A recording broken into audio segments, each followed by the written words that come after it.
तीनों ही आएंगी, चिंता की बात ही नहीं है।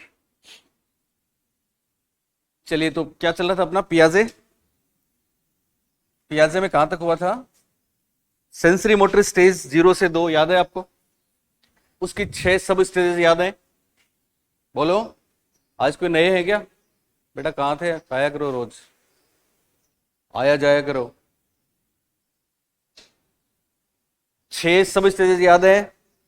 पहली सब स्टेज 1 महीने तक होती है, जन्म के 1 महीने तक क्या करता है शिशु, बोलिए? कुछ नहीं करता, अपने आप ही होता है। उसको बोलते हैं रिफ्लेक्सेस। क्या बोलते हैं?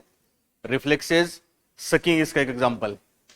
उसके बाद अगले 4 महीने तक दूसरी स्टेज आती है, प्राइमरी सर्कुलर रिएक्शंस होते हैं उसमें, जिसमें वो कुछ काम करता है अपने शरीर की गतियों के, जिसमें उसको प्लेजर फील होता है।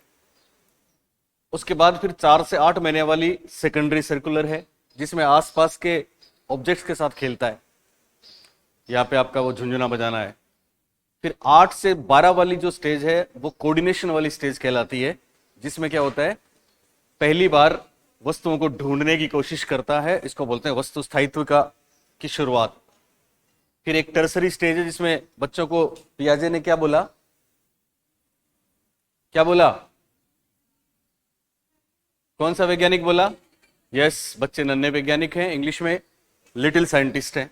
और फिर 18 से 24 वाली महत्वपूर्ण है, याद रखना है। तब इमेज, मेंटल इमेज बनती है, इसलिए चिंतन की शुरुआत होती है। किसकी शुरुआत होती है? और इसको बोलते हैं सिंबॉलिक थॉट। क्या बोलते हैं? Symbolic thought. उसके बाद दूसरी स्टेज, तो लिखिए सबसे पहले नाम। दूसरी स्टेज क्या नाम था? पूर्व संक्रियात्मक, हिंदी में पूर्व संक्रियात्मक अवस्था।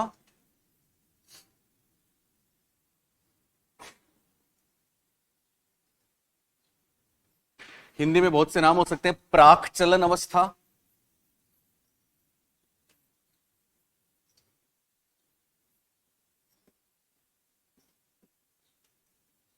इंग्लिश वाला महत्वपूर्ण है। क्या नाम था? Yes, pre operational stage. Pre operational जरूर ध्यान रखना है। बोलिए समय कितना था? 2 से 7 वर्ष।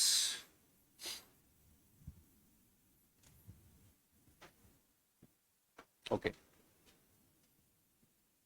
सबसे पहली बात, लिखो नाम, लिखो सब लोग।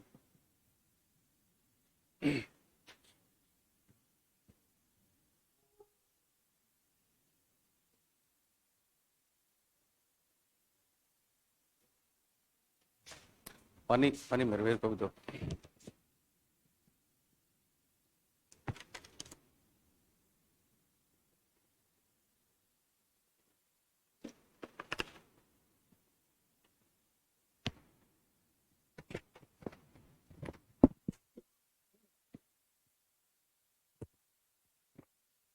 ओके, लिखा सबने? बोलिए पहला नाम क्या लिखा? बोलो भी। दूसरा इंग्लिश में प्री ऑपरेशनल स्टेज, समय कितना? आप मेरे को बताएंगे इसका नाम पूर्व संक्रियात्मक क्यों है? प्री ऑपरेशनल क्यों है? ओके, हम आपको बता चुके हैं जीन पियाजे जियोलॉजिस्ट थे, बायोलॉजिस्ट थे, फिलोसोफर थे, एपिस्टेमोलॉजिस्ट थे, लेकिन मैथमेटिशियन भी थे। तो उन्होंने मैथ से एक टर्म लिया, संक्रिया, ऑपरेशन। ऑपरेशन क्या होता है? ऑपरेशन का मतलब यहां पे मेंटल ऑपरेशन है। सुन रहे हो मेरी बात? तो ये वाली अवस्था है प्री ऑपरेशनल। इसका मतलब इसके बाद क्या आएगी? ऑपरेशनल। इसके बाद कौन सी आएगी? Operational stage. ये उससे पहले वाली है, इसलिए इसका नाम क्या है? पूर्व संक्रियात्मक। और ऑपरेशंस होते हैं मेंटल। आपको याद है हमारे यहां पे एक सवाल आया था, शिशुअवस्था, बाल्यावस्था, किशोरावस्था के संदर्भ में। सुन रहे हो? अगर हम बात करें तो पूर्व संक्रियात्मक अवस्था, इसके बाद आएगी संक्रियात्मक अवस्था, जिसके साथ कुछ शब्द जुड़ेगा, वो 7 से 11 वर्ष की होगी। तो 7 से 11 वाली बाल्यावस्था के बराबर होगी, होगी ना? और ये पूर्व बाल्यावस्था के बराबर ले सकते हैं, या फिर हम शेषावस्था भी कह सकते हैं इसको। याद है 0 से 6 हमने शेषावस्था बोला था, और पूर्व बाल्यावस्था 3 से 6 बोला था, याद है ना? तो सवाल पूछा गया था कि वैचारिक क्रिया की अवस्था, क्या पूछा था? वैचारिक क्रिया की अवस्था कौन सी है? और वहां जो ऑप्शंस थे उसमें शिशुअवस्था, बाल्यावस्था, किशोरावस्था। तो सही जवाब वहां पे क्या था? बोलिए, बाल्यावस्था। सही जवाब क्या था? बाल्यावस्था। इसका मतलब इसके बाद जो अवस्था आएगी उसको वैचारिक क्रिया की अवस्था बोलते हैं। किस, क्या बोलते हैं? वैचारिक क्रिया। और वैचारिक क्रिया ही मेंटल ऑपरेशन कहलाता है इंग्लिश में। क्या कहलाता है? Mental operation. इसलिए अगली अवस्था आएगी मेंटल ऑपरेशन वाली, और ये है प्री ऑपरेशनल वाली। क्लियर? ओके। क्या क्या खास है इसमें? तो सबसे पहली बात, इसका जो होलोग्राम है वो ये है कि इससे पहले अब तक 2 साल तक एक शिशु गामक क्रियाएं कर रहा था। क्या कर रहा था? गामक क्रियाएं। इसका मतलब संज्ञानात्मक विकास गामक क्रियाओं के माध्यम से या एक्शंस के माध्यम से रिफ्लेक्ट हो रहा था। अब गामक क्रियाओं के स्थान पे क्या आ जाएगा? बोलो, हाथ डालो दोनों, सो मत। यस, दोनों चेक वाले बोलिए। अब ऐसे तीर चलाया करो, मजा आता है। गामक क्रियाओं के स्थान पे अब क्या आ जाएगा जिसके माध्यम से संज्ञानात्मक क्षमताओं का एक्सटर्नलाइजेशन होगा, बाहर आएंगी? No, that is language. वो क्या है? भाषा। तो पहली महत्वपूर्ण बात है, इस अवस्था में गामक क्रियाओं के स्थान पे भाषा आ जाती है। बात समझ में आ रही? दूसरी बात, हमने देखा कि अब स्टार्ट हो गया चिंतन। क्या स्टार्ट हो गया? चिंतन। कब से शुरू हुआ चिंतन? इससे पहले वाली 18 से 24 में। तो 24 माह का होते होते चिंतन होने लग गया। क्यों? क्योंकि मेंटल इमेज सेव होने लग गई। ओके, इससे पहले चिंतन नहीं था। तो चूंकि अब चिंतन स्टार्ट हुआ तो बच्चा चिंतन करता है। मैंने आपको पहले दिन बताया था कि पहले यह अवधारणा थी कि साहब बच्चा बड़ों से लेस इंटेलिजेंट है, बच्चा बड़ों से कम चिंतन करता है। लेकिन पियाजे ने क्या कहा? बच्चा बड़ों से कम चिंतन नहीं करता, लेकिन उसके चिंतन का तरीका अलग है, और वो तरीका इसमें आएगा। उसके चिंतन में यहां पे तर्क आएगा या नहीं? जस्ट गेस, बोलो, यस और नो? नहीं आएगा, क्योंकि अगली अवस्था में तर्क आएगा। अगली अवस्था तार्किक चिंतन की होगी, अगली अवस्था मेंटल ऑपरेशन वाली होगी, अगली अवस्था संक्रियात्मक अवस्था होगी। इसलिए इस अवस्था का एक बहुत प्रसिद्ध नाम है, और वह है अतार्किक चिंतन की अवस्था। क्या बोलते हैं इसको? अतार्किक चिंतन की अवस्था।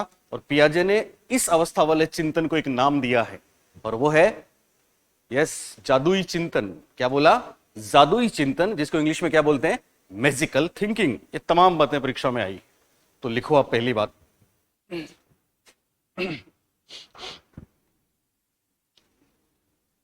इसे अतार्किक, इसे अतार्किक चिंतन अथवा जादुई चिंतन, अतार्किक चिंतन अथवा जादुई चिंतन, इंग्लिश में मैजिकल थिंकिंग,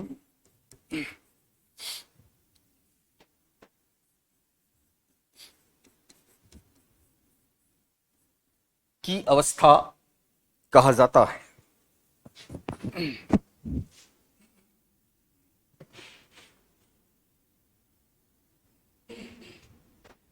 इसे अतार्किक चिंतन अथवा जादुई चिंतन अथवा मैजिकल थिंकिंग की अवस्था कहा जाता है। पहली बात लिखी सबने? दूसरी बात, इस अवस्था में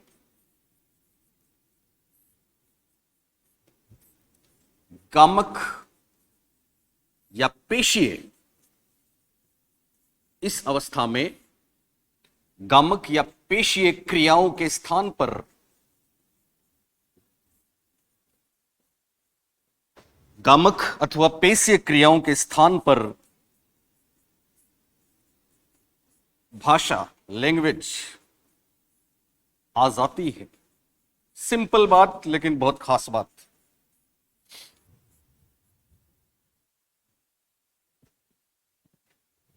गामक या पेशीय क्रियाओं के स्थान पे क्या आ जाती है? भाषा आ जाती है। और वैसे भी हम भाषा पढ़ेंगे, आपको अलग से पूरा टॉपिक कराएंगे, तो उसमें भी एक सवाल कई बार पूछा गया, सी टेट से लेकर फर्स्ट ग्रेड तक। कि साहब भाषा के विकास के लिए सबसे महत्वपूर्ण अवधि कौन सी होती है? तो भाषा के विकास के लिए सबसे महत्वपूर्ण अवधि भी है आपकी 2 से 7 वर्ष वाली, ये ध्यान रखना है, क्रिटिकल स्टेज।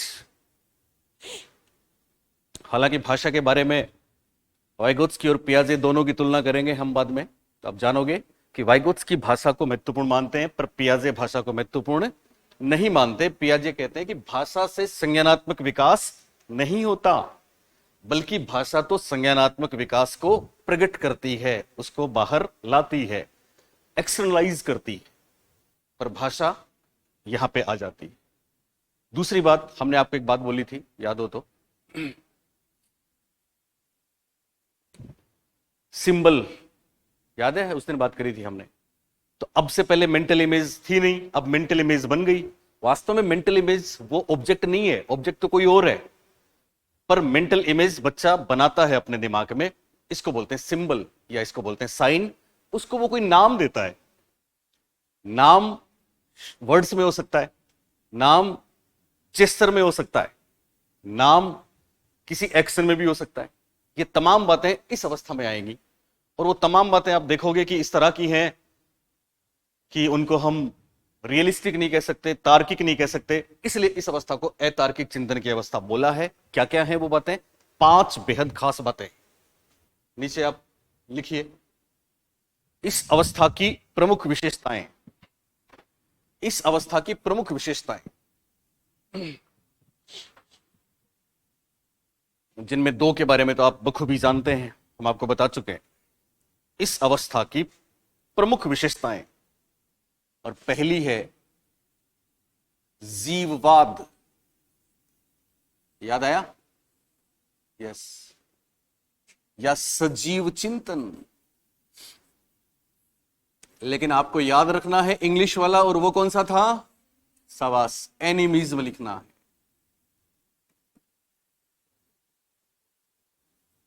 और दूसरी महत्वपूर्ण बात, अहम केंद्रवाद या आत्म केंद्रितता। याद है? यस, इंग्लिश में क्या बोलेंगे? शाबाश, ईगोसेंट्रिज्म।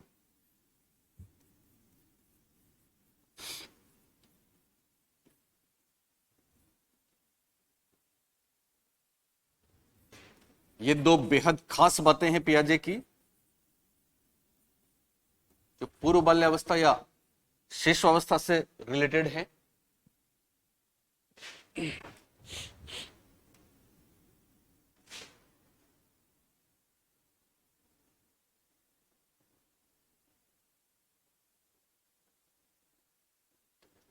पहली है जीववाद या सजीव चिंतन, जिसको इंग्लिश में बोलते हैं एनिमिज्म। दूसरी अहम केंद्रवाद या आत्म केंद्रितता, जिसको इंग्लिश में कहेंगे ईगोसेंट्रिज्म, या कई बार ईगोसेंट्रिसिज्म भी बोलते हैं। बोलो, लिखा सबने? पहली विशेषता कौन सी लिखी? जीववाद। इसका दूसरा नाम सजीव चिंतन, इंग्लिश में। दूसरी विशेषता, दूसरा नाम आत्म केंद्रितता, इंग्लिश में ईगोसेंट्रिज्म। तो याद है आपको एनिमिज्म? कुछ नए बच्चे हैं, मैं थोड़ा सा बता दूं आपको। वैसे हम इन दोनों के बारे में खूब बात कर चुके हैं। यानी इस अवस्था में बच्चे में चिंतन तो शुरू हो जाता है, लेकिन वो क्या करता है? वो दुनिया की हर वस्तु को सजीव समझता है। क्या समझता है? सजीव समझता है। वो समझता है कि हर एक ऑब्जेक्ट में लाइफ है। इसको लाइव इमेजिनेशन भी कहते हैं, कल्पना की सजीवता भी बोलते हैं ना। वो निज की परीक्षा में ध्यान रखना, अगर आपने कॉन्सेप्ट क्लियर किया तो शब्द बदलेंगे, लेकिन आपको कोई दिक्कत नहीं आएगी। एक बच्चा निर्जीव और, चूंकि ये एनिमिज्म जो टर्म है जीन पियाजे ने बायोलॉजी से लिया है, एक बच्चा निर्जीव और सजीव में भेद कर सकता है या नहीं? बोलिए, नहीं, क्योंकि वो हर चीज को क्या समझता है? सजीव समझता है। इसलिए इसका नाम है सजीव चिंतन। क्या नाम है? सजीव चिंतन। ये बात समझ में आई? और इसका एग्जाम्पल हम देख चुके हैं। चांद तारों से बातें करता है, टेडी बियर से बात करता है, लड़की गुड़िया से बात करती है। एनिमिस्टिक चीजें हैं, है ना, पहाड़, बिल्डिंग, सड़क, सबसे वो बात करता है, क्योंकि वो समझता है हर एक चीज जिंदा है। क्या वास्तव में ये बात सही है? क्या वास्तव में चांद सितारे उससे बात करते हैं? नहीं करते। आओ बेटा, अरे थैंक यू, बैठो, थैंक यू थैंक यू। ये तो हम भी आपको वापस देंगे कलम का गिफ्ट। तो आप सबको भी हैप्पी टीचर्स डे, मेरे को याद नहीं था। हैप्पी टीचर्स डे आपके लिए इसलिए इंपॉर्टेंट है कि आप भी उसी दौड़ में है ना, और अपने को लेना है इस बार एक सीट तो मिलेगी मिलेगी, और आपको वैसे मिलने वाली है क्योंकि आप सही जगह पे आ गए। पता है ना आपको, जो नए आए हैं उनको बता देना कि सही जगह पे आए हो। ओके, थैंक यू बेटा, शुक्रिया। हमारा आशीर्वाद तो सबके साथ है जो यहाँ पे हैं, चले गए उनके साथ नहीं है। तो एनिमिज्म क्लियर है। ओके, दूसरी बात, अहम केंद्रवाद। अहम केंद्रवाद क्या है, ध्यान से सुनना।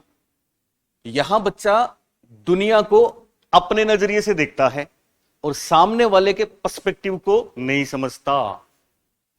इसके बहुत से एग्जाम्पल परीक्षा में आए। जैसे एक बच्चा बोलता है कि दिन रात मेरे इशारे पे होते हैं, मैं जो चाहता हूं वही होता है। सामने वाला वही देखता है जो मैं देखता हूं। सामने वाले को क्या पसंद है, जो मुझे पसंद है। इसका एक एग्जांपल आया था परीक्षा में कि ऑब्जेक्ट्स आर फॉलोइंग मी, वस्तुएं मेरा पीछा करती हैं। किसका पीछा करती हैं, मेरा पीछा करती हैं। मम्मा केवल मेरी हैं, किसी और की नहीं हो सकती, क्योंकि वो सामने वाले के नजरिए को समझता नहीं है। सिंपल लाइन आई थी परीक्षा में। वैसे इस पे जाने कितने प्रश्न आ चुके हैं कि एक बच्चा दूसरों के दृष्टिकोण को नहीं समझता। ये कौन सी विशेषता है, तो इसको क्या बोलेंगे, ईगोसेंट्रिज्म या आत्मकेंद्रितता। यहां एक खास बात नोट करके लिखो आप, नोट। पियाजे ने, आपको याद है वस्तु स्थायित्व के लिए कौन सा प्रयोग किया था, कौन सी स्टडी करी थी, बॉल एंड ब्लैंकेट स्टडी। कौन सी करी थी, बॉल एंड ब्लैंकेट। पियाजे के कुल 4 प्रयोग हैं, चारों महत्वपूर्ण हैं। यहां इसके लिए कौन सा था, बोलिए, यस, 3 माउंटेन प्रॉब्लम। तो पियाजे ने आत्मकेंद्रितता, पियाजे ने आत्मकेंद्रितता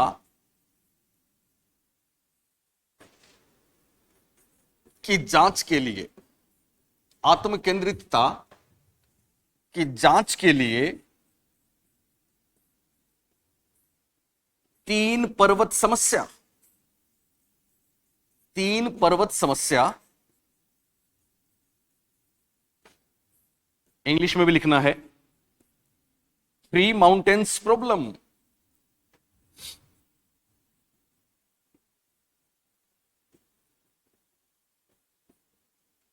प्रयोग किया।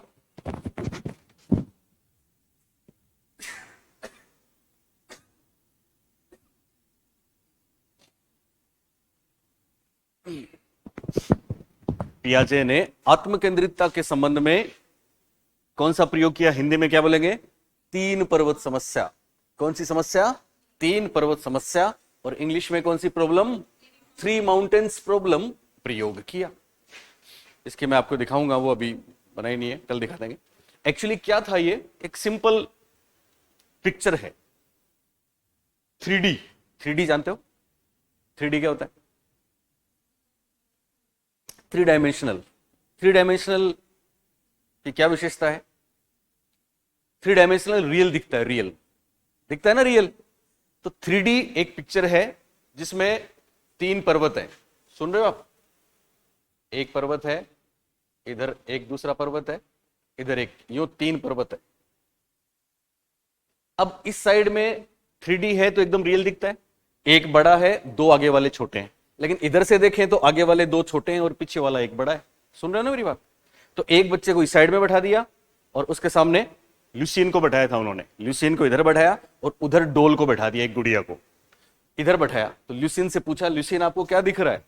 तो ल्यूसीन ने अपना व्यू बताया कि मेरे को ऐसे 2 माउंटेन्स दिख रहे हैं, इस पे कुछ पेड़ वेड़ भी है, 2 माउंटेन दिख रहे हैं, इधर एक पीछे माउंटेन दिख रहा है बड़ा। फिर बोला कि जो सामने डोल बैठी है उसको कैसा दिख रहा है। तो पहली बात तो डोल लाइव है कि नहीं, उसकी नजर में लाइव है, एनिमिज्म भी साथ में है ना। तो उसने बोला डोल के लिए बोलना चाहिए था कि उसको दूसरा दिखेगा, लेकिन वो सामने वाले के पर्सपेक्टिव को समझती नहीं है, इसलिए उसने यही बोला, जो खुद को दिख रहा था, खुद का व्यू ही उसने सामने वाला जो उधर था, डोल थी, बाद में बच्चे बैठाए, उनके लिए भी ऐसा ही बोला। ये थ्री माउंटेन प्रॉब्लम है। इसका अर्थ है कि बच्चा क्या सोचता है कि सामने वाले को क्या दिख रहा है, जो मुझे दिख रहा है। सी टेट में जो सवाल आए थे मैंने आपको बताया था, याद है? एक पेपर लेके उसके एक साइड में ग्रीन कलर ए लिख दिया, दूसरी साइड में रेड कलर से बी लिख दिया। अब ए साइड में ग्रीन कलर और बी साइड में रेड कलर। मान लो मैं आपको दिखाऊं, मेरी तरफ ए है ग्रीन, आपकी तरफ रेड है, तो मैं आपको बोलूं आपको क्या दिख रहा है, आप बोलेंगे रेड दिख रहा है। मुझे क्या दिख रहा है, तो आप बोलेंगे ग्रीन दिख रहा है। लेकिन इस स्टेज का बच्चा, आप अगर पूछेंगे ना उसको कि आपको क्या दिख रहा है, बोलेगा रेड दिख रहा है। और ये उसको आपने दिखाया है पहले कि उधर ग्रीन है, फिर बोलना सामने वाले को क्या दिख रहा है, तो क्या बोलेगा रेड ही दिख रहा है, क्योंकि सामने वाला क्या देखता है, जो मैं देखता हूं। बात क्लियर हुई? ओके। दो महत्वपूर्ण बातें, एनिमिज्म और इगोसेंट्रिज्म। उसके बाद हालांकि इस स्टेज की दो सब स्टेजेस हैं, जैसे उसकी 6 उपावस्थाएं थी, इसकी 2 उपावस्थाएं हैं, और वो भी काफी महत्वपूर्ण है, दोनों में प्रश्न आया है। तो ये पहले 2 काम होते हैं पहली अवस्था में, 2 से 4, फिर 4 से 7। वो क्या है वो मैं आपको लिखाऊंगा, लेकिन एक बार आप 5 बड़ी विशेषताएं हैं उनको एक साथ देख लो। नेक्स्ट, तीसरी बात। दोनों बातें लिख ली सबने? ओके, तीसरी बात,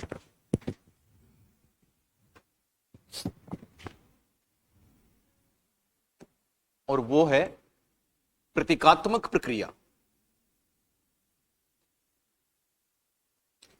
इस पे एक बहुत बड़ी बात हुई थी राजस्थान में, बताएंगे आपको भी हम।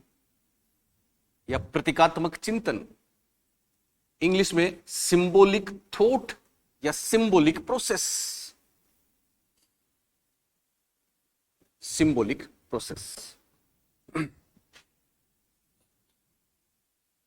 प्रतीकात्मक प्रक्रिया, इंग्लिश में सिंबॉलिक थॉट्स। लिखा सबने? बोलिए हिंदी में क्या लिखा? कौन सी प्रक्रिया? प्रतीकात्मक प्रक्रिया, इंग्लिश में सिंबॉलिक प्रोसेस। थॉट्स लिखा मैंने, प्रोसेस, सिंबॉलिक प्रोसेस। ओके, तो सिंबल क्या है मैं आपको बता चुका हूं, क्योंकि अब सुन रहे हो ना, अब मेंटल इमेज बननी शुरू हो गई, अब दिमाग में पिक्चर सेव होनी क्या हो गई, शुरू हो गई। अब हर चीज को वो पहले तो केवल सामने होती थी तभी समझता था, वो एग्जिस्ट करती है। अब सामने नहीं है तो भी उसके बारे में चिंतन करता है ना। और ये उम्र भर चलने वाली चीज है, हमेशा चलती है। इसके लिए पियाजे ने एक शब्द काम में लिया है, वो शब्द पूछा गया परीक्षा में और बहुत रेयर है। उन्होंने कहा कि 3 चीजें, एक तो मेंटल इमेज, एक वर्ड्स जो हम शब्द काम में लेते हैं, या फिर कोई हाव भाव, जेस्चर, तीनों के द्वारा वो अपने अनुभवों को व्यक्त करने लग जाता है। जैसे हम इसमें पढ़ेंगे कि यहां बच्चे जो खेल खेलते हैं, मेक बिलीव प्ले, नाम सुना आपने? प्रिटेंड प्ले, या ऐसे खेल खेलता है जिसमें, जैसे मान लो कोई भी एग्जांपल लें आप, जैसे उसने हवाई जहाज, एरोप्लेन को देखा है, वो जानता है, ठीक है। लेकिन इससे पहले तो वो सामने थी, तभी उसको किसी ने बताया होगा तो जाना होगा। लेकिन अब एरोप्लेन नहीं है, फिर भी वो क्या करता है, अपने दोनों हाथ, आपने शोएब अख्तर को देखा है जब विकेट लिया उसने, तो दोनों हाथों को फैलाते हुए कमरे में दौड़ता है। ये दरअसल उसका गेस्चर है, उसका हाव भाव है, जिसके माध्यम से वो एरोप्लेन को बता रहा है। उसने मुंह से कुछ नहीं बोला, पर एरोप्लेन बता दिया। कई बार आपने देखा होगा छोटे बच्चे इस तरह से ये गन का काम करती है, शूट करते हैं, या एक स्टिक को तलवार के रूप में काम में लेते हैं। बहुत से एग्जांपल्स हैं जो जीन पियाजे ने खुद ने दिए हैं। यहां पे क्या है, ये 3 जो तरीके हैं, साउंड वाला, माफ करें, वर्ड वाला, जेस्चर वाला, जेस्चर हाव भाव होता है, ठीक है, और तीसरा मेंटल इमेज वाला, इनके लिए पियाजे ने एक शब्द काम में लिया है, उसको इंग्लिश में बोलते हैं सिग्निफायर्स, और हिंदी में कभी किसी ने पढ़ा हो तो उसको बोलते हैं सूचकता। क्या बोलते हैं? सूचकता। ये सूचकता शब्द परीक्षा में है। तो सूचकता और कुछ नहीं है बल्कि सिंबल्स और साइन का ही दूसरा नाम है। यहां पे एक नोट करके एक बात लिखें, नोट। इस अवस्था में प्रतीक, प्रतिमा, चिन्ह, इस अवस्था में प्रतीक, प्रतिमा, चिन्ह, ब्रैकेट में लिखो symbols and sign, symbols and sign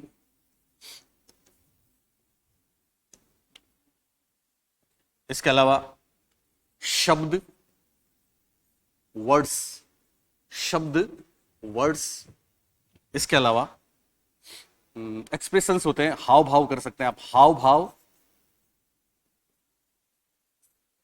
gestures बोलते हैं।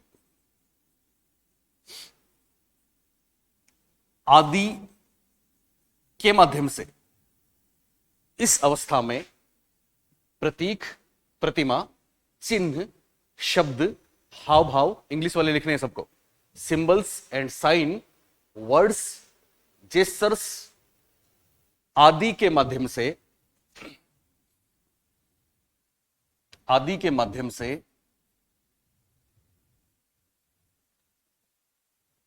चिंतन प्रक्रिया, आदि के माध्यम से चिंतन प्रक्रिया होती है, जिसे पियाजे ने, जिसे पियाजे ने, अब ये शब्द आपको ध्यान रखना है, महत्वपूर्ण है, सूचकता, ब्रैकेट में लिखना है, सिग्निफायर्स नाम दिया।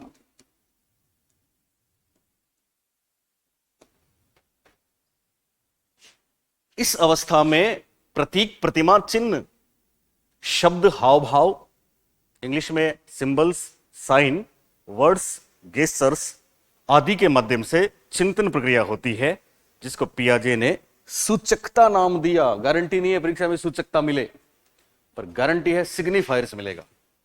इसकी जगह वो गूगल से पेपर बनाते समय ट्रांसफर करते हैं, तर्जुमा करते हैं, तो हो सकता है कोई नया नाम आ जाए, पर आपको सिग्निफायर्स का ध्यान है तो कोई चिंता की बात नहीं। अब बेहद महत्वपूर्ण बात, बोलो लिखा सबने? तो नया शब्द आपके सामने आया, कौन सा? हिंदी में बोलिए। सिंबल्स साइंस को तो आप जानते ही हो, कौन सा शब्द आया? बोलो। सूचकता। इंग्लिश में सिग्निफायर्स। कौन सा फायर्स? सिग्निफायर्स। सिग्निफायर्स में ये सारी चीजें।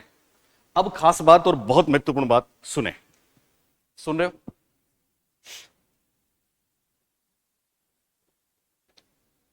ऐसा सवाल अगर परीक्षा में आ जाए कि इनमें से, क्योंकि इसके बाद मैं आपको बताऊंगा कि इस अवस्था में बच्चा तार्किक चिंतन नहीं करता बल्कि अतार्किक चिंतन करता है, इसलिए इस अवस्था में उसके चिंतन में कुछ कमियां हैं। क्या हैं? कमियां हैं, लिमिट्स हैं। तो अपने यहां पे एक बार नहीं 2-3 बार सवाल रिपीट हुआ है, और पहली बार जब आया था तो बहुत भूचाल आया था राजस्थान में। जयपुर की बात बता रहा हूं, वैसे पूरे उत्कर्ष से लेके सब जगह। तो जो लोग पढ़ाते थे साइकोलॉजी, क्या हुआ था हम आगे पढ़ेंगे इसके बाद कि साहब यहां पे बच्चे में विमाओं का ज्ञान नहीं होता। किसका ज्ञान नहीं होता? विमाओं का ज्ञान नहीं होता। केवल एक चीज पे वो ध्यान केंद्रित करता है, जिसको सेंट्रेशन बोलते हैं। क्या बोलते हैं? सेंट्रेशन या केंद्रीयता। अगली अवस्था में विमाओं का ज्ञान हो जाएगा। इस अवस्था में बच्चे को कंजर्वेशन का ज्ञान भी नहीं होता। कंजर्वेशन क्या होता है बताएंगे हम आपको। इस अवस्था में बच्चे में रिवर्सिबल थिंकिंग भी नहीं होती, पर थिंकिंग होती है ना? तो इसकी कुछ कमियां हैं, जिसमें स्पेशली कमी क्या है? बच्चे में विलोमीयता नहीं होती, या व्युत्क्रमणशील चिंतन या पलटावी चिंतन नहीं होता। बच्चे में विकेंद्रण या विमाओं का ज्ञान नहीं होता, तो केंद्रीकरण की प्रवृत्ति होती है। ये बहुत बार पूछा गया है, ये तो अलग से सवाल है, पता है ना आपको।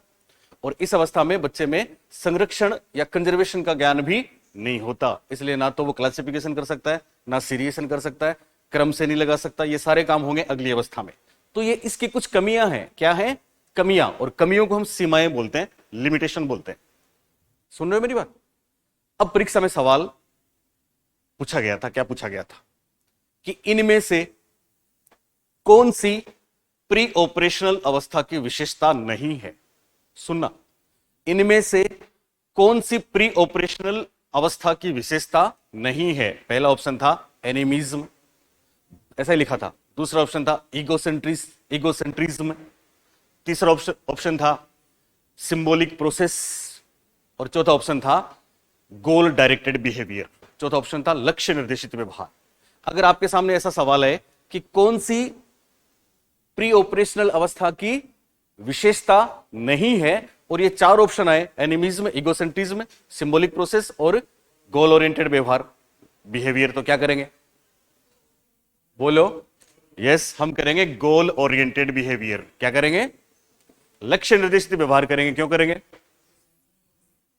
यस, वो सेंसरी मोटर में आ गया। किस में आ गया? सेंसरी मोटर में। अब बात आती है इसकी, क्या प्रतीकात्मक प्रक्रिया प्री ऑपरेशनल अवस्था की विशेषता है या नहीं है? बोलिए, है कि नहीं है? लेकिन खास बात, ये औरों से अलग है। औरों से अलग क्यों है?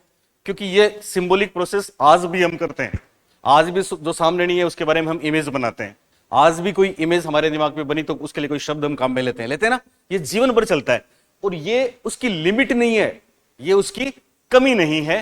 दरअसल सवाल पूछा गया था कि इनमें से कौन सी प्री ऑपरेशनल अवस्था की एक कमी नहीं है, एक लिमिट नहीं है। और मैं लिखवाऊंगा ये सवाल। और वहां पे चार ऑप्शन थे। पहला ऑप्शन था केंद्रीयकरण, सेंट्रेशन। दूसरा ऑप्शन था पलटावी चिंतन या विलोमीय चिंतन, रिवर्सिबल थिंकिंग। तीसरा ऑप्शन था प्रतीकात्मक प्रक्रिया, सिंबॉलिक प्रोसेस। और चौथा ऑप्शन था एनिमिज्म। तो यहां पे आंसर क्या होगा? यहां पे आंसर क्या होगा? यहां पे आंसर होगा प्रतीकात्मक प्रक्रिया। यही वो बात थी जिसमें पूरा राजस्थान फंस गया।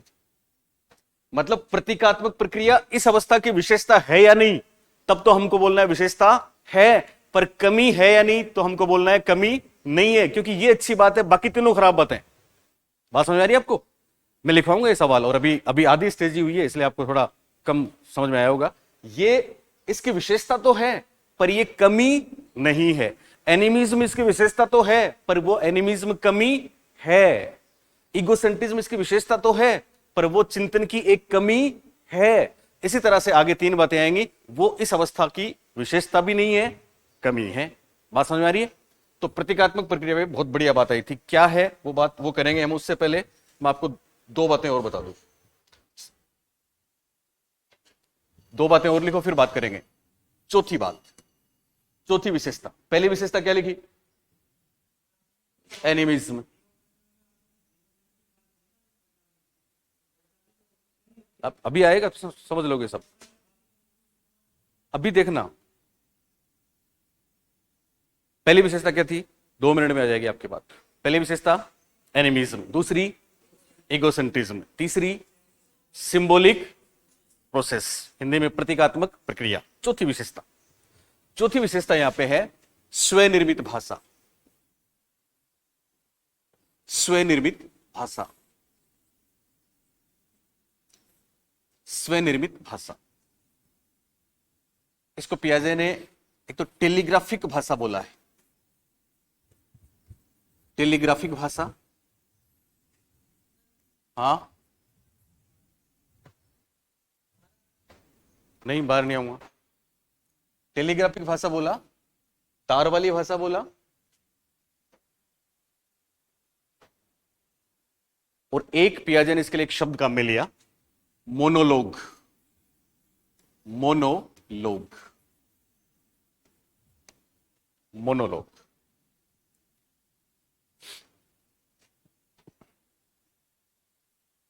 स्वनिर्मित भाषा, दूसरा नाम क्या हुआ? टेलीग्राफिक लैंग्वेज या टेलीग्राफिक भाषा। हिंदी में तार वाली भाषा भी कह सकते हैं। कौन सी भाषा कह सकते हैं? तार वाली। और एक शब्द क्या जाएगा? मोनोलॉग। मोनोलॉग के लिए भी हिंदी में एक शब्द आता है, एकालाप। वो भी लिख लो आप। कौन सा शब्द आता है? एकालाप।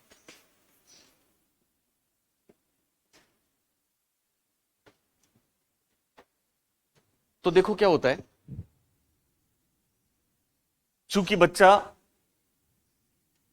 अब अपनी इंटरनल एबिलिटीज को एक्सटर्नलाइज करने के लिए लैंग्वेज काम में लेता है। क्या काम में लेता है? लैंग्वेज काम में लेता है, बोलना शुरू कर देता है। और हम जानते हैं बच्चा पहला सार्थक शब्द कब बोलता है? 11 माह। शाबाश। कब बोलता है? 11 माह। कभी 10 से 13 है, परीक्षा में आ चुका है तो भी ठीक है, ठीक है। लेकिन खास बात सुनना, पहला सार्थक शब्द बोलेगा 11 माह में, और 18 माह में 1.5 साल का होगा तब यहां पे बालक एक वर्ड वाला फ्रेज बोलता है। लेकिन 2 साल का होने के बाद वो 2 वर्ड फ्रेज बोलेगा। क्या बोलेगा? टू वर्ड फ्रेज बोलेगा। इसलिए यहां बच्चा जो भी बोलता है वो दो शब्दों वाला फ्रेज होता है, इसको बोलते हैं टू वर्ड फ्रेज। क्या बोलते हैं? Two words phrase. ओके, और ये टू वर्ड्स फ्रेज क्या है? ये टू वर्ड्स फ्रेज दरअसल उसको न तो ग्रामेटिकली करेक्ट सेंटेंस बोलना आता अभी, ठीक है, व्याकरण के हिसाब से शुद्ध वाक्य नहीं बोल सकता, लेकिन वो अपनी बात कहने के लिए दो शब्दों वाला फ्रेज काम में लेता है। और ये दो शब्दों वाला फ्रेज टेलीग्राफिक भाषा के रूप में प्रसिद्ध है। जैसे अभी आप शायद हिंदी में पढ़ते होंगे, तार टेलीग्राम देखा है आपने, पढ़ा है कभी? टेलीग्राम में क्या होता है? टेलीग्राम में वर्ड्स पे पैसे लगते हैं, शब्दों पे। हम जब पढ़ते थे तो बहुत प्रचलित था। आज भी आपके हिंदी में कोई भी आप दूसरी एग्जाम देंगे तो या हो सकता है यहां भी टेलीग्राम आता है ना, तार वाली बात, टेलीग्राफ, टेलीग्राम। तो क्या होता है उसमें? जैसे एक मैं एग्जांपल देता हूं सिंपल, आप किसी को तार भेजो, जैसे मान लो ये आर्मी में बहुत काम आता है, उनको छुट्टी तभी मिलती है जब आप उनको तार भेजें। और तार में जनरली क्या होता है, एक मैसेज करते हैं कि घर पे कोई बीमार है। तो फॉर एग्जांपल आपने उनको तार भेजा और मैसेज में आपने लिखा कि आपकी बीवी बीमार है, तो योर वाइफ इज क्या है? सीरियस। आप भेज रहे हैं उनको, फौजी भाई को, एक तार, your wife is serious, please come soon. सुन रहे हो मेरी बात? आपने उसका रिसीवर का एड्रेस लिखा, फिर ये लिखा, नीचे सेंटर में नाम लिखा। ये तीन चीजें होती हैं। जब आप जाते हो वहां पे पोस्ट ऑफिस में, तो वो क्या करते हैं, इनको गिनते हैं, 1 2 3 7, आपके एक नाम हो गया, 8 उनका 3 4 नाम हो गए, 12 13 शब्द हो गए, एक शब्द का 100 रुपया लगता है फॉर एग्जाम्पल, तो बहुत पैसा हो गया। तो वो पोस्टमैन क्या बोलते हैं कि ये सब लिखने की जरूरत नहीं है, उनके पास लिस्ट बनी हुई है एक, और वो उस लिस्ट में दरअसल टू वर्ड फ्रेज ही है। वो कहते हैं कि आप इसको हटाओ और केवल लिख दो वाइफ सीरियस। केवल क्या लिखना है? Wife serious. अगर वाइफ सीरियस आप लिखते हो तो बोलिए प्लीज कम सून की क्या कोई जरूरत है? अपने आप कम भी हो जाएगा, सून भी हो जाएगा, सामने वाले को मैसेज करने में हुआ कि नहीं हुआ? तो छोटा बच्चा इस स्टेज में, प्री ऑपरेशनल में, दो शब्दों वाला फ्रेज काम में लेता है। इसको कौन सी भाषा बोलते हैं? टेलीग्राफिक लैंग्वेज, तार वाली भाषा। इसी को पियाजे मोनोलॉग बोलते हैं। क्या बोलते हैं? मोनोलॉग। और इसी को पियाजे क्या बोलते हैं? एकालाप, क्योंकि वो अकेले ही बात करता रहता है। हालांकि लैंग्वेज में हम वाइगोत्स्की से कंपेयर करेंगे तो ये चीजें आपको और ज्यादा क्लियर होंगी। सिंपल बात समझ में आई सबको? कोई दिक्कत नहीं है? अब पांचवी बात, फिर मैं आपको वो महत्वपूर्ण बात बताऊंगा। पांचवी बात, और पांचवी बात है खेल व अनुकरण। खेल व अनुकरण, खेल व अनुकरण द्वारा सीखना। खेल व अनुकरण द्वारा सीखना। खेल व अनुकरण द्वारा सीखना। चौथी विशेषता क्या थी? क्या थी? टेलीग्राफिक भाषा। पहला नाम क्या था? स्वनिर्मित भाषा। उसको खुद ही अपनी भाषा बनाता है, ठीक है। कितने शब्दों वाला फ्रेज होता है? टू वर्ड फ्रेज होता है। पांचवी विशेषता क्या लिखी? खेल व अनुकरण द्वारा सीखना। तो यहां पे बच्चा ये दो काम भी करता है। हमने आपको 18 से 24 में डेफर्ड इमिटेशन के बारे में बताया था, याद है आपको? विलंबित अनुकरण बताया था ना, तो वो यहां भी चलता है। सिंबॉलिक प्रोसेस वहां पे शुरू हुआ तो यहां भी चलता है। ये बात ध्यान रखना, क्योंकि वो जो छठी अवस्था थी 18 से 24 वाली, वो ट्रांजिशनल स्टेज थी, वो संक्रमण वाली अवस्था थी। तो वो विशेषताएं इस अवस्था की मानी जाएंगी। एक तो ये ध्यान रखना। दूसरी बात, बच्चा जो खेल खेलता है उनकी एक विशेषता है। पियाजे ने इसके लिए एक शब्द काम में लिया है, वो आपको लिखना है, make believe play. Make believe play. Make believe play. Make believe play. और अनुकरण जब करता है बच्चा, दूसरों को कॉपी करता है, तो उसके लिए पियाजे ने 1 और 2 करो। यस, उसके लिए पियाजे ने बोला रोल प्ले। नहीं आपको, आप कोई बात नहीं, तो हम आपके टीचर हैं ही नहीं। बताओ हैं क्या? मैं तो इनका टीचर हूं। ओके, थैंक यू बेटा, जाओ खुश रहो। क्यों खर्चा किया तुमने इतना? Okay, make believe play 2 number पे लिखो रोल प्ले। 1 नंबर पे लिखो मेक बिलीव प्ले, 2 नंबर पे क्या लिखा? Role play. तो ये दोनों चीजें होती है। मेक बिलीव प्ले क्या है मैं आपको बता चुका हूं, यानी बच्चे जो खेल खेलते हैं उसमें भी क्या होता है, वो भी नकली है। खेल भी उनका अतार्किक है। जैसे मैंने आपको एग्जांपल दिया, माचिस की डिबिया को ट्रेन का डिब्बा बना लेता है। हम सारे खेल खेल चुके हैं ऐसे, ठीक है। दूसरी बात, रोल प्ले क्या होता है? रोल प्ले में बच्चे रोल करते हैं, वो भी नकली है। बच्चे मॉम बनते हैं, डैड बनते हैं, डॉक्टर बनते हैं ना, डॉक्टर टीचर बनते हैं, एक लड़की दादी माँ बनती है ना। तो क्या वास्तव में वो डॉक्टर है या दादी माँ है या मॉम डैड है? वो बोलिए, नहीं है। टेडी बियर को गोद में लेके उसको बच्चे की तरह ट्रीट करते हैं, क्या टेडी बियर बेबी है? ये सारे एग्जाम्पल मेरे नहीं है, पियाजे के हैं, इसलिए परीक्षा में आते हैं। तो ये सारे के सारे एग्जाम्पल ये बताते हैं कि वो भूमिका निर्वाह करते हैं, रोल प्ले करते हैं, वो प्ले करते हैं, लेकिन उनके प्ले भी क्या है? मेक बिलीव है, और उनके रोल भी क्या है? सब नकली हैं। इसलिए तो ये तार्किक चिंतन की अवस्था नहीं है, बल्कि अतार्किक चिंतन की अवस्था है। अब ये जो 5 बातें आपने देखी, इसमें से आपने देखा होगा कि इन 5 बातों में से 4 बातें जो है वो खराब है। खराब मतलब अतार्किक है। पहली, दूसरी, केवल तीसरी को छोड़ के जो कि तार्किक है, जो कि आगे भी चलेगी। चौथी, क्या ये वाली बात सही थी? नहीं थी। और पांचवी, ये पांचों बातें ही खराब हैं, इसलिए वो सवाल आता है। उस सवाल को समझने से पहले एक बात आपको और लिखनी है, और वो इंपॉर्टेंट करके लिखिए। इंपॉर्टेंट लिख रहे हो ना आप? इंपॉर्टेंट पियाजे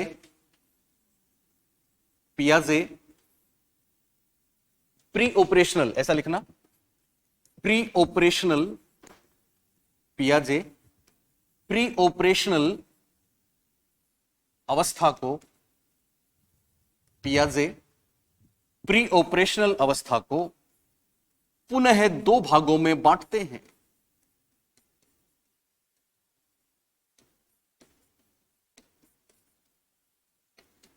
पियाजे प्री ऑपरेशनल अवस्था को कितने भागों में बांटते हैं? 2 भागों में बांटते हैं। पहला है प्री कंसेप्चुअल, पहला है पूर्व, हिंदी में ध्यान रखना, संकल्पनात्मक अवस्था। यह बहुत महत्वपूर्ण है, बहुत बार आए हैं परीक्षा में। पहला है पूर्व संकल्पनात्मक अवस्था। आपको पता है संकल्पना को इंग्लिश में क्या बोलते हैं? संकल्पना का दूसरा नाम है संप्रत्यय। संकल्पना संप्रत्यय एक ही है। याद है रॉबर्ट गेने ने जो 8 प्रकार बताए सीखने के, है ना, उसमें 6 नंबर पे संप्रत्यय सीखना या संकल्पना सीखना। तो संप्रत्यय को इंग्लिश में बोलते हैं, संकल्पना को इंग्लिश में बोलते हैं कॉन्सेप्ट। क्या बोलते हैं? कॉन्सेप्ट। इसलिए इसका नाम लिखो pre conceptual, pre conceptual stage. और दूसरी आपके रीट में भी आया था, आपको याद होगा, अंतःदर्शी अवस्था। याद है? या फिर अंतः प्रज्ञा अवस्था।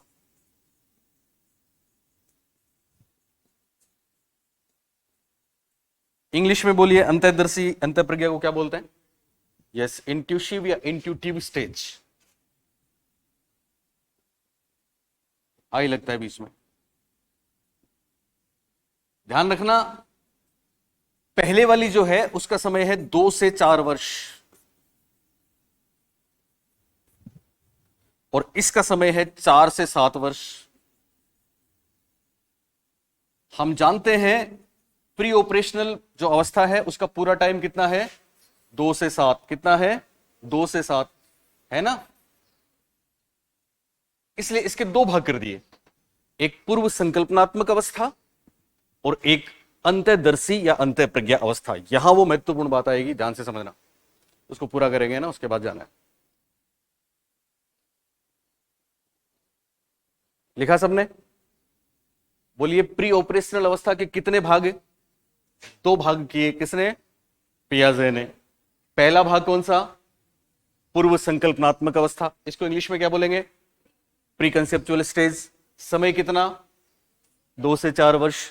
दूसरी का पहला नाम अंतःदर्शी अवस्था, दूसरा नाम अंतः प्रज्ञा अवस्था। इंग्लिश में क्या बोलेंगे? इंट्यूटिव स्टेज, इंट्यूटिव स्टेज, एक ही बात है। समय कितना? 4 से 7 वर्ष। अब ये क्या है, ध्यान से सुनना। ये जो प्री कंसेप्चुअल स्टेज है, इसमें बच्चा कॉन्सेप्ट नहीं बना सकता, और इस अवस्था की 2 कमियां बताई है जीन पियाजे ने। इस अवस्था की क्या बताई है? दो कमियां बताई हैं जीन पियाजे ने जो हम पढ़ चुके हैं। दो कमियां कौन सी बताई? एक तो एनिमिज्म, इस अवस्था में बच्चा सजीव चिंतन करता है, और दूसरी ईगोसेंट्रिज्म। सुन लो, समझ लो इसको। तो एनिमिज्म और ईगोसेंट्रिज्म दोनों कमियां हैं। दोनों क्या हैं? कमियां हैं। किस अवस्था की? प्री कंसेप्चुअल स्टेज की। लेकिन नीचे वाली जो अवस्था है, इसमें बच्चा क्या करता है? यहां वो तर्क करना शुरू करता है। ध्यान देना, यहां वो तर्क करना शुरू करता है, लेकिन उसके तर्क में गड़बड़ी है। क्यों गड़बड़ी है? क्योंकि वो तीन चार चीजों को नहीं समझता जो मैंने अभी आपको बताया है। एक तो वो विमाओं को नहीं समझता, एक संरक्षण को नहीं समझता, संरक्षण क्या है वो अगली स्टेज में पढ़ेंगे, वहां पे समझोगे आप। और एक उसमें व्युत्क्रमणशील, विलोमीय, रिवर्सिबल थिंकिंग नहीं होती। इसलिए बहुत महत्वपूर्ण बात है, और वो क्या है? लिखो आप इसके आगे। पियाजे पियाजे अंतःदर्शी, पियाजे यानी बच्चे का खुद का चिंतन है, ये अंदर से आता है, ठीक है।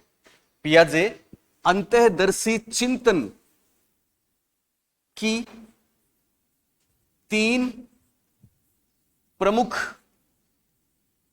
सीमाएं,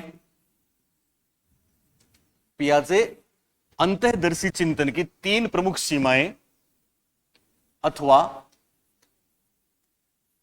कमियां बताते हैं।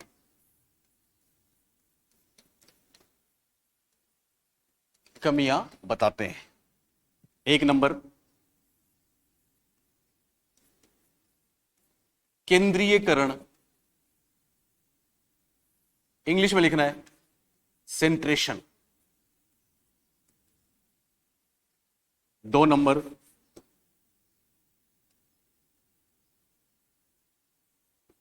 संरक्षण का अभाव, इसको बोलते हैं लैक ऑफ कंजर्वेशन। कंजर्वेशन क्या है बताएंगे हम आपको, चिंता नहीं। और एक तीसरी कमी उन्होंने बताई, वो है विलोमीयता का अभाव। विलोमीयता का अभाव, इसको बोलते हैं लैक ऑफ रिवर्सिबिलिटी।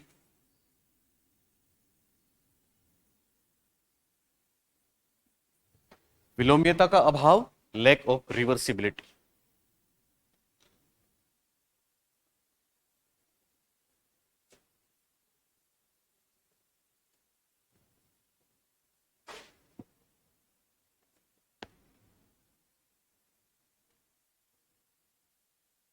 लिखा सबने? ये दरअसल उसके अंतर्दर्शी चिंतन या अंतर्दर्शी अवस्था में जो तर्क करता है, उसकी तीन कमियां हैं जो अगली स्टेज में ठीक होंगी। पहली कौन सी है? केंद्रीयकरण। बोलिए कौन सी? केंद्रीयकरण। इंग्लिश में क्या बोलेंगे? सेंट्रेशन। दूसरी कौन सी? संरक्षण का अभाव। संरक्षण को इंग्लिश में क्या बोलते हैं? कंजर्वेशन। क्या बोलते हैं? कंजर्वेशन। और तीसरी क्या है? विलोमीयता का अभाव, लैक ऑफ रिवर्सिबिलिटी। अब 2 मिनट के लिए सुन लो, क्लियर हो जाएगा। एक्चुअली केंद्रीयकरण, ध्यान दो गरिमा, केंद्रीयकरण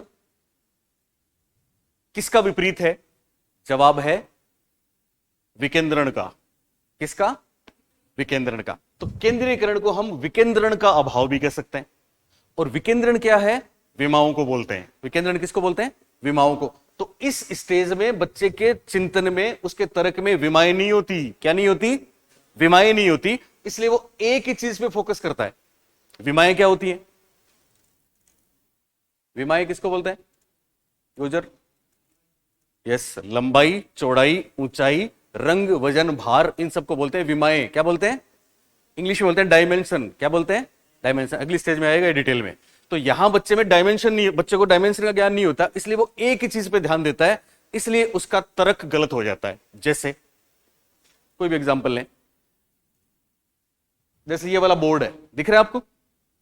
आप एक बार में इसकी हाइट और विड्थ दोनों को समझ रहे हो, लेकिन इस स्टेज के बच्चे को अगर आप इसके सामने बैठाएं तो वो या तो इसकी हाइट को देखेगा या इसकी उसकी चौड़ाई को ही देखेगा, दोनों को एक साथ नहीं देखेगा। आप बोले साहब वो तो देख रहा है, वो देख रहा है लेकिन यहां पे कुछ नहीं हो रहा। दूसरा एग्जांपल, एक बच्चे के पापा चश्मा पहनते हैं। क्या पहनते हैं? चश्मा, स्पेक्स। तो क्या पापा में अकेला चश्मा है या बहुत कुछ है?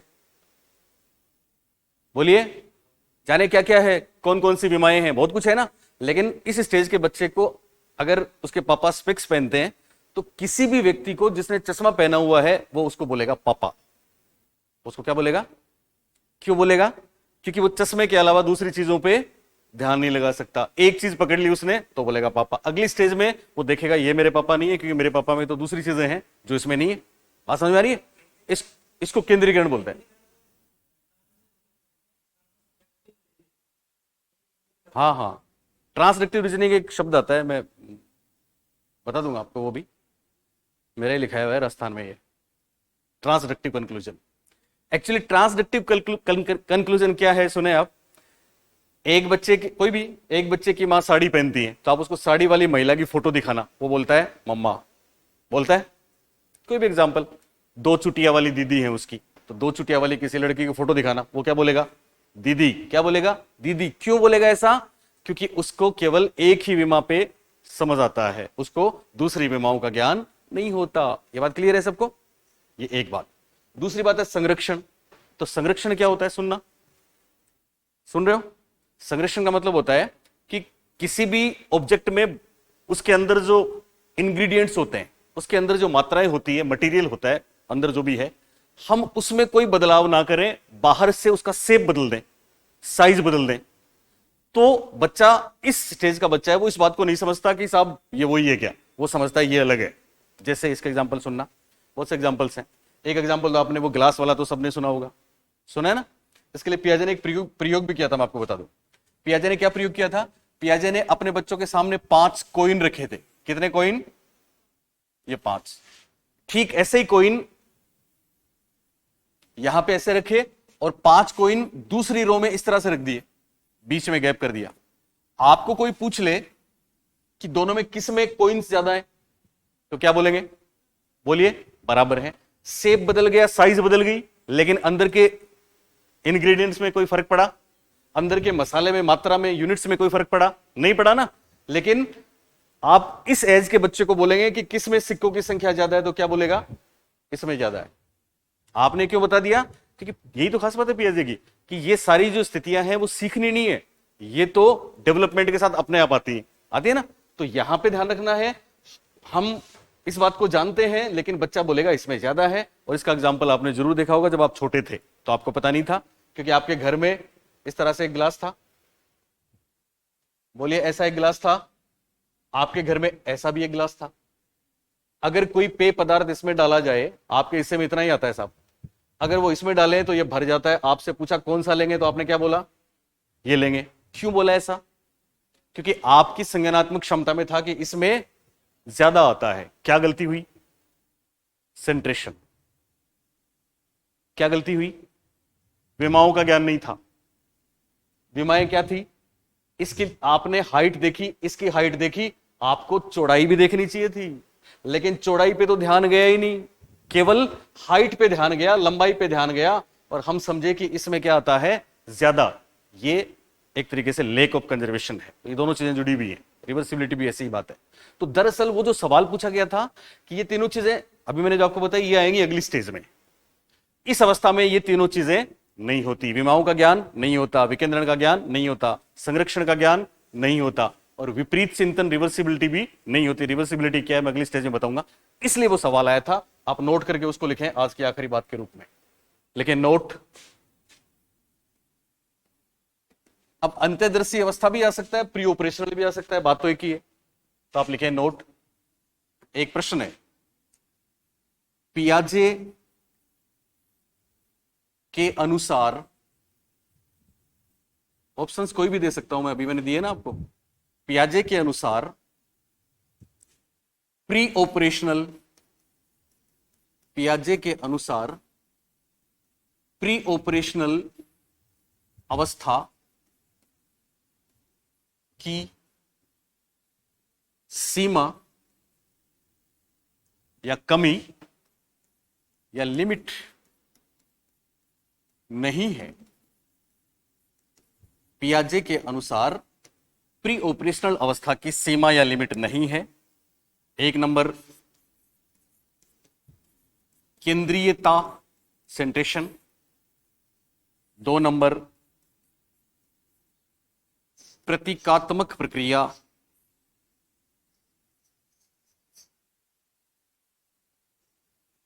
3 नंबर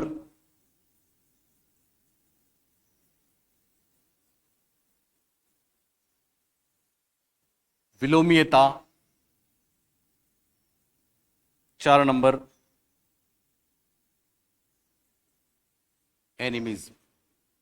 अब ध्यान देना, जैसे मैंने आपको बोला था वस्तु स्थायित्व का अभाव भी सेंसरी मोटर में है और वस्तु स्थायित्व की क्षमता आती भी उसमें है, तो विलोमीयता भी वही है, विलोमीयता का अभाव भी वही है, ध्यान रखना। ये 4 ऑप्शन परीक्षा में आए थे, तो ये जो 4 ऑप्शन है इसके हिसाब से आप बोलिए आपका आंसर क्या होगा? क्या आंसर होगा? प्रतीकात्मक प्रक्रिया। क्यों होगा? क्योंकि ये तो बात है ठीक जो जिंदगी भर चलती है, और ये तीनों ही बातें क्या है? गड़बड़। ये तीनों ही क्या है? गड़बड़। इसलिए ये वाला सवाल आया था। फिर जब वो दूसरा सवाल आया कि साहब कौन सी प्री ऑपरेशनल अवस्था की विशेषता नहीं है, तो उसमें कुछ चीजें आई, उसमें ये ऑप्शंस बदले हुए थे, तो सबने क्या कर दिया? इसको कर दिया, क्योंकि वो इस बात को नहीं समझ पाए थे कि प्रतीकात्मक प्रक्रिया प्री ऑपरेशनल में होती तो है, लेकिन ये उसकी कमी या सीमा नहीं है।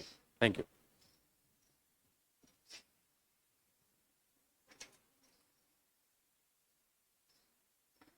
एक दो दिन में टाइम बदलेंगे, बता देंगे आपको।